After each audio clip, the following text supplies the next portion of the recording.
Selamat pagi, salam sejahtera. Terima kasih karena bersama dengan saya di Nazilin Unity Channel. Kalau sebelum ini ada beberapa pemimpin daripada Perikatan Nasional mengatakan bahwa serangan terhadap Sanusi, khususnya siasatan berkaitan skandal RII, hanya menjadi modal politik murahan dan biasa. Ini jawaban daripada Saifuddin Ismail, Menteri Keselamatan Dalam Negeri. Rupa-rupanya ini adalah berita yang paling teruk dan paling mengerikan sekali yang diterima oleh Sanusi Maknur. Apabila Saifuddin menegaskan siasatan terhadap RII tak akan terhenti selepas PRN. Makna kata, Kementerian Dalam Negeri akan meneruskan siasatan itu. Dan harus kita tahu, di atas kerajaan negeri ada kerajaan persekutuan yang mana lebih berkuasa dalam bidang-bidang tertentu. Oleh sebab itulah, apabila Saifuddin menegaskan siasatan RII tidak akan terhenti selepas PRN, ini satu keputusan yang memang agak menakutkan, terutamanya Sanusi Maknur. Menteri Dalam Negeri Saifuddin Ismail menegaskan, siasatan kes kecurian unsur nadir bumi di Bukit Enggang Sik, Kedah tidak akan terhenti tanpa mengira keputusan PRN 12 Ogos nanti. Beliau menegaskan kes kecurian itu bukan bersifat terpencil atau isu dimainkan dalam PRN kerana yang melibatkan soal keselamatan negara. Jangan anggap isu ini enteng, seolah-olah insiden ini terpencil atau isu yang dimainkan pada musim pilihan raya. Kerana ini melibatkan isu keselamatan negara, kata beliau menurut bernama ketika mengadakan sidang media di Aloseta. Beliau berkata tidak mungkin siasatan berhubung kes terbabit dapat diselesaikan dalam tempoh 12 hari. Jadi, ini bukan isu pilihan raya, tetapi ini isu tidak kompeten dan lemahnya tata kelola Menteri Besar Sanusi Maknur dalam menguruskan kerajaan negeri, katanya. Dalam pada itu, Saifuddin yang juga Ketua Setiausaha Pakatan Harapan PH berkata, kes kecurian RII bukan sahaja memberi kesan kepada kerajaan negeri, malah menjejaskan imej negara memandangkan isu pemerdagangan manusia turut ditimbulkan. Perkara paling serius adalah tentang kompetensi seseorang individu yang bergelar Menteri Besar. Kerana beliau mengurus negeri dan ada tanggungjawab besar. Di bawahnya adalah seluruh instrumen pemerintah, agensi-agensi dan pengawal selia, katanya. Katanya, Sanusi juga gagal menjelaskan kepada rakyat pelbagai persoalan berkaitan kecurian itu. Dalam perdebatan terkini bersama dengan Sanusi dan juga Saifuddin Ismail, Saifuddin pernah bertanya mengapa Sanusi banyak tak tahu tentang MBI Kedah. Kerana menurut Saifuddin, Sanusi sepatutnya lebih tahu banyak perkara kerana dia ialah pengerusi kepada MBI Kedah, kata Saifuddin lagi. Takkanlah ketika dia menandatangani surat yang tertentu itu, dia tak baca tak langsung tentang isu ataupun perkara dalam surat itu, kata beliau. Apabila Sanusi kata dia tak tahu menahu tentang pentadbiran walaupun ada kuasa eksekutif dalam MBI Kedah. Apa pendapat kamu semua? Pada pendapat saya, sangat sesuailah keputusan daripada Saifuddin ini untuk meneruskan siasatan terhadap RII walaupun selepas PRN. Bagaimana dengan Anda? Apa pendapat Anda semua? Kita mau tahu kebenaran dan kita mau tahu siapa yang benar, siapa yang bercakap salah. Kerana ada yang akan teraniaya kalau tidak ada pendedahan yang lebih tepat. Sekian dulu untuk kali ini. Jangan lupa tinggalkan komen Anda, tekan butang subscribe. Kita jumpa lagi. Bye-bye. Selamat pagi, salam sejahtera. Terima kasih kerana bersama dengan saya di Nazilin Unity Channel. Ini dipetik daripada Harapan Daily. Laporan ini bertajuk kertas siasatan langsung tak dibuka sampai sekarang. PTJ nak lindungi siapa? Itu persoalan daripada Menteri Dalam Negeri, Datuk Seri Saifuddin Ismail. Beliau mengulangi pertanyaan, mengapa pejabat tanah dan galian Kedah tidak membuat kertas siasatan, tidak membuka kertas siasatan berhubung. kes kecurian unsur nadir bumi RII yang agak kontroversi kebelakangan ini. Beliau mengakui terkilan apabila 360 kampit RII yang dirampas pada 31 Januari lalu tidak disusuli dengan siasatan. Beliau sempat bertanya, pejabat itu mahu lindungi siapa sebenarnya? Kerana pengarah Jabatan Hutan telah menulis kepada pengarah PTG mengenai rampasan dibuat. Kalau insiden pertama melibatkan kecurian 185 kampit yang dicuri, PTG cepat bagi kompaun dan lelong mineral tersebut. Tiba-tiba 360 guni dicuri. Selepas itu mereka tak buka kertas siasatan. Jadi, siapa yang mereka hendak lindungi, kata beliau. Kertas siasatan langsung tak dibuka sampai sekarang. Sedangkan barang kes mereput di dalam stor Jabatan Hutan. Kes ini tak menggamit minat PTG dan nampak macam ada sesuatu yang tak kena. Apakah membuka kertas siasatan bermaksud mereka kena siasat sampai kepada Menteri Besar? Sebab itu saya tanya mereka, nak sembunyi siapa atau nak selindungi siapa? Sampai tak mula menyiasat langsung, katanya pada sidang media di Pejabat PKR Kedah hari ini. Beliau turut mempersoal, bagaimana kes kecurian RII boleh berlaku di Bukit Enggang, Sik Kedah, sedangkan kawasan terbabit dikawal ketat Perbadanan Menteri Besar MBI Kedah. Ini katanya, untuk sampai ke tapak Lombong, terdapat 4 pagar keselamatan yang perlu dilalui dengan pihak yang mencuri RII tidak boleh melaluinya tanpa kebenaran. 3 hari lalu, saya sendiri ditemani Ketua Polis Kedah, Datuk Faisal Saleh, naik ke lokasi kecurian tersebut. Untuk sampai ke situ, perlu melepasi 4 pagar keselamatan yang semuanya berpengawal. Tanah itu adalah milik MBI dan logiknya, siapa yang letak kawalan di situ kalau bukan MBI? MBI kemudiannya memberikan hak kepada syarikat terbabit. Jadi, siapa yang mencuri dan membiarkan kecurian ini berlaku? Mereka ini adalah syarikat yang diberi kebenaran dan sememangnya berada dalam pengetahuan MBI, kata beliau lagi. Persoalan lain yang lebih menarik lagi berhubung dengan RII ini yang seterusnya ialah siapa sebenarnya So Lai Fat dan Huang Ziyi ini. Ini grafik kes curi RII di Kedah. Kecurian unsur nadir bumi RII bukanlah satu plot atau rancangan untuk memburukan imej Menteri Besar Kedah, Datuk Seri Muhammad Sanusi Maknur. Skandal membabitkan eksploitasi hasil bumi yang dikaut warga China itu menggambarkan betapa teruknya kebincangan pentadbiran kerajaan negeri Kedah. Ada bukti yang kuat dan tulen, bukannya tuduh kosong-kosong semata-mata. Apa yang tiada setakat ini ialah jelasan sebenar Sanusi selaku pengerusi Perbadanan Menteri Besar MBI Kedah, termasuk isu 2 pekerja dari China, So Lai Fat dan Huang Ziyi. Namun Sanusi seolah-olah menepis dan mendakwa. Kononnya wujud plot memburukan imejnya, sedangkan majikan So Lai Fat dan Huang Ziyi yang masing-masing pemegang pas profesional adalah MBI. Kecurian serta rasuah dalam isu perlombongan RII itu melibatkan zana alam semula jati di hutan simpan Bukit Enggang Sik, eksplorasi atau curi RII. Hanya yang tahu sepatutnya dan semestinya adalah Sanusi. Saudara-saudara sekalian, apa pendapat anda tentang isu pada kali ini? Yang paling menarik perhatian sekali ialah apabila Saifuddin Nasution Ismail bertanya, siapa ataupun PTG nak lindungi siapa? PTG merujuk kepada Pejabat Tanah Galian Kedah.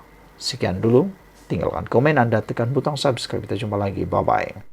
Selamat pagi, salam sejahtera. Terima kasih kerana bersama dengan saya di Nazilin Unity Channel. Kempen PRN di 6 buah negeri kini hangat dan sedang panas. Masing-masing mempertahankan diri, masing-masing mencari isu, masing-masing mencari modal. Dalam perbincangan Syahril bersama dengan Khairi Jamaluddin dalam satu podcast, mereka berkata, adakah Azmin Ali ialah pemimpin paling dibenci oleh penyokong PH? Dan mereka kata mungkin sebab beliau adalah pengkhianat. Hari ini Azmin tampil mempertahankan diri beliau. Azmin membuat pengakuan yang tak pernah saya fikir dia akan berani cakap. Yang saya fikir Azmin Ali tak mungkin akan cakap kerana ia seakan-akan membunuh diri sendiri, menjerat leher sendiri. Namun biasalah, oleh kerana nak menang, apa saja boleh dikata. Hari ini Azmin menyatakan melalui pengakuan beliau mengakui bahawa saya bukan pengkhianat. Azmin ulangi, saya bukan pengkhianat. Dia bukan pengkhianat, kata Azmin Ali. Sebelum saya teruskan ulasan dari Malaysia Kini ini, jangan lupa tinggalkan komen anda dan apa pendapat anda tentang isu dan komen ulangan daripada Azmin Ali ini. Apabila Azmin mengiktiraf, mengakui, mengatakan bahawa beliau bukan pengkhianat, apa pendapat kamu semua? Calon Perikatan Nasional Hulu Kelang Muhammad Azmin Ali berkata, dirinya bukan seorang pengkhianat. Sebaliknya, kata Azmin, pengkhianat sebenar ialah orang yang berjanji untuk menurunkan harga petrol tetapi tidak melakukannya. Dulu dia sebahagian daripada Kerajaan Pakatan Harapan sama-sama membuat manifesto ini. Ada netizen kata tak malu ke cakap benda yang dia adalah sebahagian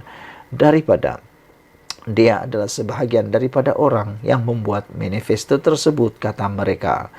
Tak malu ke dia yang sama-sama bersama membentuk kerajaan, membentuk keputusan itu, tapi cakap pula di depan orang. Yang itu salah orang, kata mereka. Walaupun Azmin tidak menyebut nama, difahamkan Azmin merujuk kepada Perdana Menteri Anwar Ibrahim. Yang mana saya hianat, yang mana saya lari. Yang lari itu yang lari dari Permatang Pau pergi bertanding di Port Dickson, kata beliau lagi. Jadi itu kata Azmin. Apa pendapat anda sekalian? Adakah itu adalah modal politik yang boleh memenangkan Azmin Ali? Pada pendapat saya itu adalah seperti satu modal murahan. Perlu cari isu yang lebih sesuai, yang lebih membawa manfaat kepada orang lain, bukan untuk memburuk-burukkan lawan. Azmin kata, saya bukan pengkhianat. Bila saya tak sokong dia kata saya pengkhianat. Bukan pasal tak sokong, tapi dia meninggalkan parti lamanya iaitu PKR secara diam-diam dan menyertai pula parti Bersatu akhirnya dan menyebabkan Kerajaan Pakatan Harapan tumbang. Itu yang dimaksudkan oleh para netizen dan juga para pengkritik sebagai pengkhianat. Yang pengkhianat tu, kata Azmin, yang janji nak turun harga minyak tapi tak buat. Yang nak lawan kleptokrat tapi akhirnya jadi nombor 2, katanya ketika berceramah di Kampung Kemesa. Ini bukan kali pertama Azmin tampil mempertahankan dirinya yang dilabel pengkhianat itu. Pada masa lalu, Azmin pernah mengungkit langkah Kajang yang didakwa bertujuan mencatur Anwar sebagai Menteri Besar Selangor pada tahun 2014 dan langkah Port Dickson untuk mencapai cita-cita Presiden PKR itu menjadi Perdana Menteri. Azmin sering digelar pengkhianat oleh penyokong PH kerana peranannya dalam langkah Sheraton menyebabkan kerajaan PH tumbang pada tahun 2020. Ketika itu, keputusan Bersatu dan 10 ahli Parlimen PKR yang diketuai Azmin berpaling tada daripada PH pada Februari 2020 meruntuhkan pentadbiran PH dan membuka jalan untuk Muhyiddin menjadi Perdana Menteri. Sekian dulu untuk kali ini. Jangan lupa tinggalkan komen anda untuk isu kali ini. Kita jumpa lagi. Bye-bye. Selamat pagi, salam sejahtera. Tun Mahathir akan jadi Perdana Menteri sekali lagi. Dijangkakan Tun Mahathir boleh menjadi Perdana Menteri sekali lagi. Apa cerita ni? Apa pendapat kamu semua? Adakah anda setuju kalau Tun Mahathir boleh jadi Perdana Menteri sekali lagi? Ada beberapa komen daripada netizen tentang isu kali ini. Mereka mengatakan bahawa Tun Mahathir dari segi pemikirannya masih sihat. tetapi fizikal dan tubuh badan mereka, Tun Mahathir sudah tidak mampu lagi untuk menjadi Perdana Menteri. Bayangkan, tugasan Perdana Menteri itu bukan duduk-duduk di rumah, bukan duduk-duduk di pejabat. Ianya perlu pergerakan ke sana sini hampir 24 jam sehari. Dia perlu pergi ke tempat ini ke tempat ini dalam masa yang sama, menjalankan tanggung jawab pula sebagai seorang Perdana Menteri. Tetapi menjadi persoalan sekarang, untuk menjadi Perdana Menteri, Mahathir Mohamad perlu menjadi ahli parlimen terlebih dahulu. Baru-baru ini dalam PRU 15, Mahathir kalah teruk dalam PRU tersebut dan tidak layak menjadi ahli parlimen. Jangankan layak, mau dapat uang deposit pun tidak dapat. Tapi persoalan sekarang, bagaimana cara Mahathir mau jadi Perdana Menteri sekali lagi? Bolehkah? Jawapan dia boleh dengan syarat Mahathir perlu menjadi ahli parlimen terlebih dahulu. Jadi kalau begitu, di mana dia perlu dapatkan kerusi tersebut? Ikuti terus ulasan ini kerana ada jawapannya. Tun Mahathir, calon Perdana Menteri sekali lagi, bakal bertanding di Kelantan selepas PRN. Di ketika pemimpin-pemimpin Pakatan Harapan begitu yakin kerajaan perpaduan tidak akan tergugat, meski apapun keputusan PRN pada 12 Ogos nanti, malah Anwar Ibrahim sendiri menzahirkan keyakinan bahawa kerajaan pimpinannya adalah kukuh, stabil serta sukar dijatuhkan. Kabar terbaru ini barangkali tidak harus dientengkan begitu sahaja. Berdasarkan hubungan PAS dengan Tun Mahathir yang kian akrab sejak kebelakangan ini, difahamkan kini sudah ada rancangan untuk memberi peluang kepada bekas Perdana Menteri itu kembali sebagai ahli parlimen selepas berakhirnya PRN akan datang. Sudah tentu syaratnya ialah jika PN beroleh keputusan cemerlang berjaya menawan 5 negeri, Kelantan, Terengganu, Kedah, Selangor dan Negeri Sembilan, atau sekurang-kurangnya memenangi semua kawasan Melayu di 6 negeri yang terlibat PRN itu. Diberitakan kerusi yang akan diberi laluan untuk Tun Mahathir bertanding itu ialah di Kelantan, yang mana seorang ahli parlimen PAS dikatakan sudah sedia untuk berkorban mengosongkan kerusinya bagi tujuan tersebut.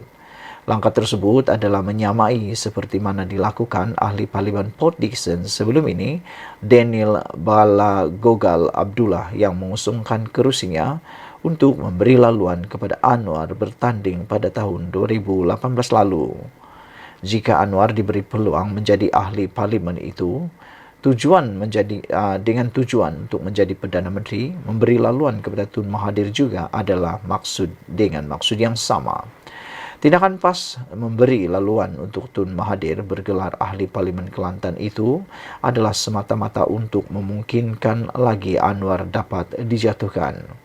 Dua kombinasi kemenangan cemerlang PN dalam PRN dan kembalinya Tun Mahathir bergelar ahli parlimen dilihat satu-satunya resipi asakan paling berkesan untuk menjadikan apa yang dirancang benar-benar menjadi kenyataan. Dalam hal ini, kesediaan PAS memberi laluan kepada Tun Mahathir bertanding di Kelantan difahamkan juga bukan saja sebagai perkiraan hadiah wang untuk meletakkan PAS mencipta sejarah di mana ahli parlimen parti itu akhirnya berjaya menduduki kerusi Perdana Menteri buat pertama kali, malah untuk tujuan mengangkat negeri Melayu dan Islam iaitu Kelantan dan Terengganu lebih banyak menerima limpahan pembangunan selepas itu.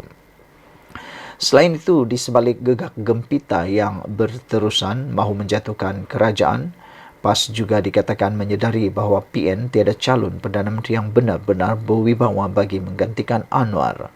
Sementara Muhyiddin tergolong dalam kluster mahkamah dan tidak sesuai diangkat sekali lagi sebagai Perdana Menteri, Hamzah Zainuddin selaku Ketua Pembangkang pula dianggap belum cukup merit untuk menduduki kerusi Perdana Menteri dalam keadaan politik yang amat mencabar ketika ini.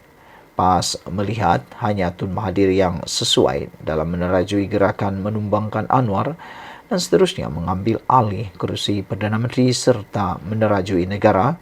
Selain bekas Perdana Menteri, 2 kali itu juga dipercaya mampu menarik sokongan sebagian ahli parlimen UMNO BN yang kemudian dipercaya akan diikuti sokongan daripada Sabah dan Sarawak akan menyusul. Apapun, penentuannya ialah pada keputusan PRN 12 Ogos ini. Di zahir mata, memang kerajaan Anwar ternampak kukuh, sukar diguat serta memiliki sokongan majoriti 2/3. Malah Ketua Menteri Sabah dan Sarawak juga dilihat kerap bersamanya. Cuma, Anwar jangan sekali leka serta sentiasalah berhati-hati, kerana pujangga juga kerap meninggalkan kesan. Adalah biasa dalam politik, kawan dan musuh boleh menukar kiblat sokongan mereka sesingkat 2 minit sekali. Sekian dulu untuk kali ini. Jangan lupa tinggalkan komen Anda, tekan butang subscribe. Kita jumpa lagi. Bye-bye. Selamat pagi, salam sejahtera. Terima kasih karena bersama dengan saya di Nazilin Unity Channel. Ini yang terjadi pada kempen PRN di hari yang kedua. Disangkakan bahwa kerajaan akan diserang habis-habisan. Disangkakan kerajaan akan kehabisan idea. Namun demikian, yang berlaku bukanlah seperti yang dijangka. Namun yang berlaku ialah kerajaan pula makin hari makin mendapat rentak mereka. Kerajaan perpaduan pula makin hari makin mendapat apa yang dikatakan sebagai modal untuk menang. Manakala pihak pembangkang pula kelihatan semakin tercari-cari di manakah rentak untuk mendapat kemenangan dan apakah isu yang boleh digunakan untuk menyerang kerajaan perpaduan. Hari ini, satu lagi senjata yang telah memenangkan, yang bakal memenangkan kerajaan perpaduan apabila diumumkan melalui mymetro.com, pendapatan isi rumah naik ke 2.4%. Ada yang kata kerajaan perpaduan pimpinan Anwar Ibrahim ini lemah, tapi rupa-rupanya yang terjadi di luar daripada yang dijangkakan. Diberitakan hari ini pendapatan isi rumah naik 2.4%. Apa buktinya ini? Apakah maksud laporan ini? Laporan ini menunjukkan bahwa ianya adalah sesuatu perkara yang amat positif untuk seluruh rakyat Malaysia dan adalah pencapaian yang hebat, yang amat hebat yang dipimpin oleh Perdana Menteri kita Anwar Ibrahim. Pendapatan purata isi rumah Malaysia meningkat 2.4% kepada RM8,479 tahun lalu berbanding 7,185 pada tahun 2021. Dengan 4 negeri melepasi paras nasional, demikian menurut Jabatan Perangkaan Malaysia. Dalam laporan survei pendapatan dan perbelanjaan isi rumah 2022, DOSM mendedahkan pendapatan purata isi rumah di Putrajaya adalah tertinggi dengan RM13,473, diikuti Kuala Lumpur RM13,325, Selangor RM12,233 dan Johor RM8,517 tahun lalu. Namun, Selangor mencatatkan kadar pertumbuhan tahunan tertinggi bagi pendapatan purata, iaitu sebanyak 4.1% berbanding RM10,827, manakala Labuan merekodkan kemerosotan pendapatan isi rumah kasar bulanan purata dengan pengurangan 0.3%, iaitu RM8,319 pada tahun 2019 kepada 8,250 pada tahun ini. Ketua Perangkaan Datuk Seri Dr. Muhammad Uzir Mahidin berkata, laporan terbabit turut menyatakan pendapatan isi rumah boleh guna purata meningkat 1.7%, iaitu RM7,111 berbanding 2019, iaitu RM6,764. Manakala pendapatan isi rumah boleh guna penengah bulanan juga meningkat 1.9% menjadi atau RM5,413 daripada 5,116 2019. Dari segi ukuran purata, pendapatan isi rumah boleh diukur ini adalah merangkumi 83.9% daripada jumlah pendapatan isi rumah kasar. Nilai pendapatan itu mengambil kira purata saiz isi rumah sebanyak 3.8 orang dengan purata 1.8 orang penerima pendapatan. Pendapatan isi rumah itu merangkumi pendapatan daripada pendapatan bergaji, bekerja sendiri pendapatan serta pelaburan dan pindahan semasa diterima.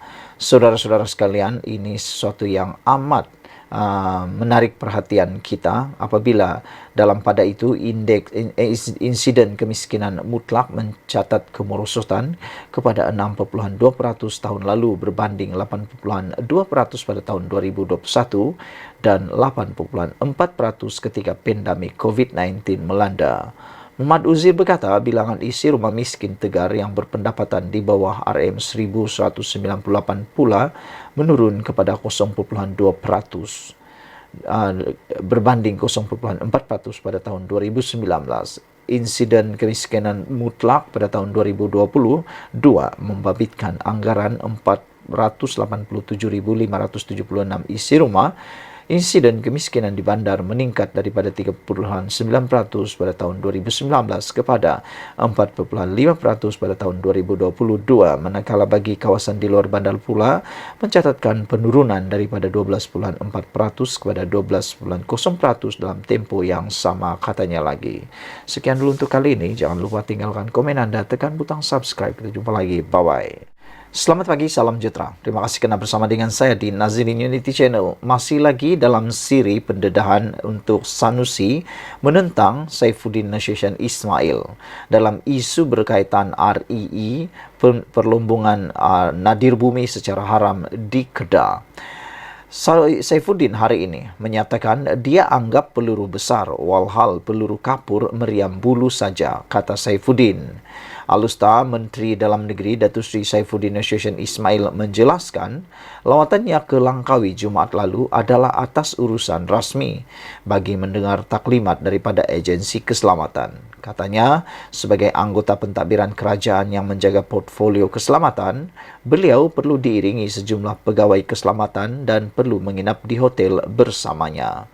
Berikutan itu, beliau mempertikai bagaimana borang tempahan yang dibuat agensi di bawah Kementerian Dalam Negeri KDN di sebuah hotel milik Kerajaan Negeri Kedah boleh bocor dan diperoleh Menteri Besar Datuk Sanusi Mak Noor.